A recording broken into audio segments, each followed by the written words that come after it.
say the shark has pretty teeth, dear.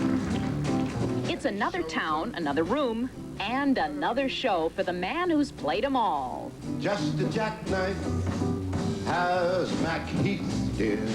And just in case you think the man's mystique is a mere memory, think again. Frank Sinatra is still the greatest. This is my grandmother's 80th birthday. I'm in from California to take her to see Frank Sinatra. There'll always be Sinatra. He's the best that ever lived. There's nobody like Frank Sinatra. Took us back to our youth. We were the swooners for the swoonee.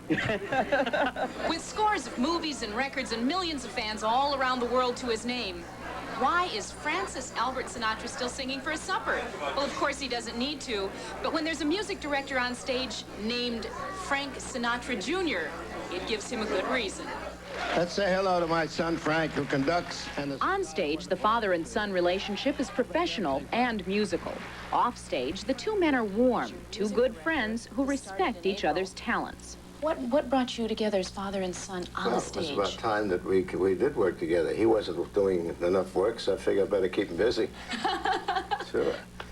But I thought it'd be kind of fun to work with Frankie because he's been around the business so long now, and we never had much chance to work together. How was it the first time with the two of you on stage, Frank looking at Frank Jr. as your music director? Were there kind of was there that father-son feeling and that pride, or was it a professional relationship strictly? Well, it's a combination of both, actually. I mean, I know that he's an accomplished musician, a pianist, and a conductor. If you got somebody that knows what he knows about what we're doing, then I'm straight. How come you were chuckling? Once again, my dad's being very kind, Mary. You have to understand. I may have made my share of mistakes. Fortunately, he's a patient man. No, he's been very patient with me. I'm a patient man? And I'm learning. That'll be the day. Believe in me. Frank Jr. has pursued his own musical career over 3 decades, a task made at once easier and more challenging by carrying with him the Sinatra name. Did you ever feel that you got robbed because your dad was so famous? I wouldn't say for any length of time, no. He just had his pocket picked a little bit. And it's all the more pleasant that I get to work with my old man today, now that I'm at this age, than it ever could have been at a younger age. And it's got to fill you with some pride to hear him say those words. Ah, well, I'm as thrilled as he is, and even more so probably, you know, because I have rarely worked with anybody as a chum. You know, it gets lonely out there sometime when you're doing an hour and a half by yourself. The toughest time the two men faced together was in 1963, when 19-year-old Frank Jr. was kidnapped, held for ransom, and released unharmed 3 days later. The kidnappers were later caught and convicted. It's been a trying experience. When you look back on that experience, what does that mean to you? Well, my feeling about that period was very confusing. I mean, between anger and anxiety and wanting to hang somebody by the neck if I could find him, it was a very difficult situation to try to hold on to and be calm.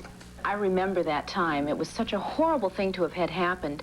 It was a painful reminder of reality for a 19-year-old. I mean, when someone under the pretense of delivering a Christmas package screws a .38 in your ear, it gets your undivided attention, yeah.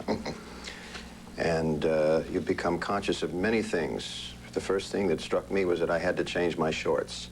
You know, that whole issue of being part of a famous family was the cause of it. How did you feel, and how long did that stay with you? Being part of what's called a famous family is the reality. This would not be happening were it not for that. People who pulled that crime were originally going to kidnap Bob Hope's son. Really? Came out in the investigation because they learned that Bob Hope was wealthier than Frank Sinatra. Then they decided that Bob Hope, being the great humanitarian, that wouldn't be good for their public image, so instead they took me.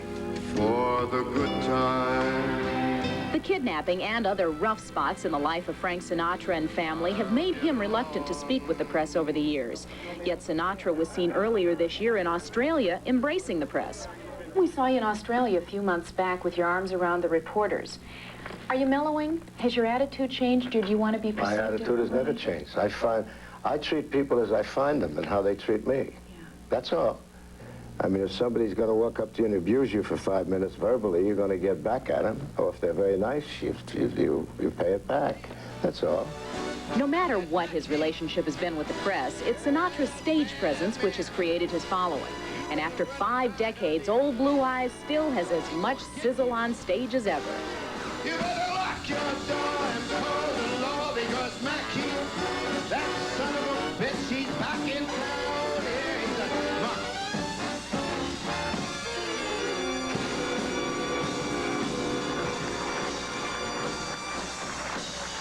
This Saturday night, Frank Sinatra kicks off an 11-city U.S. tour with Liza Minnelli and Sammy Davis Jr. John? Frank Sinatra's magic has been part of the American fabric for 5 decades, dating back to the 40s when he had them swooning in the aisles. Old Man River, that old man River, he must know something, but he don't say nothing. The man known as the world's leading performer of popular music actually came from modest beginnings. He grew up in Hoboken, New Jersey, quickly working his way up as a vocalist with the big bands of Harry James and Tommy Dorsey. Saturday night is the loneliest night of the week. After being featured on radio's Your Hit Parade, Sinatra's fans multiplied. During World War II, he was an immediate sensation with his unforgettable Times Square appearances. To a legion of Bobby Soxers, he was simply the voice. I fall in love too easily. Hollywood beckoned, and a long screen career began. In the 50s, Frank won an Oscar for his portrayal of Maggio in From Here to Eternity. I done it, Prue. I escaped just like I said. Sinatra's phenomenal success continued decade after decade. Films, nightclubs, awards, and many humanitarian causes. The voice of one generation has now spanned many, and will undoubtedly touch many more. But Old Man River just keeps rolling along.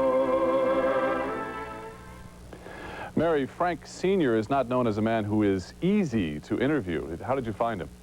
Surprisingly easy to interview, John, and I really didn't know what exactly to expect, but it was a very pleasurable experience with both Frank Sr. and Frank Jr., something I'd gladly repeat. Good job. You know, you won't want to miss tomorrow's Inside Report as we show you exclusive footage of a savage 1969 confrontation between John Lennon and Al Capp, the ultra-conservative creator of Lil Abner. Capp makes today's shock TV hosts look like Girl Scouts. As a representative of the human race, I'm speaking for us all, whether you like it or not. Whatever race you're the representative of, I ain't part of it. Plus, you'll see John Lennon laugh as he opens his morning mail to find a letter predicting his own assassination. That's tomorrow's Inside Story. And stick around right now as we show you an extraordinary new book with never-before-seen pictures of John Lennon. And coming up next, we'll tell you which major TV star is sailing away from Knots Landing.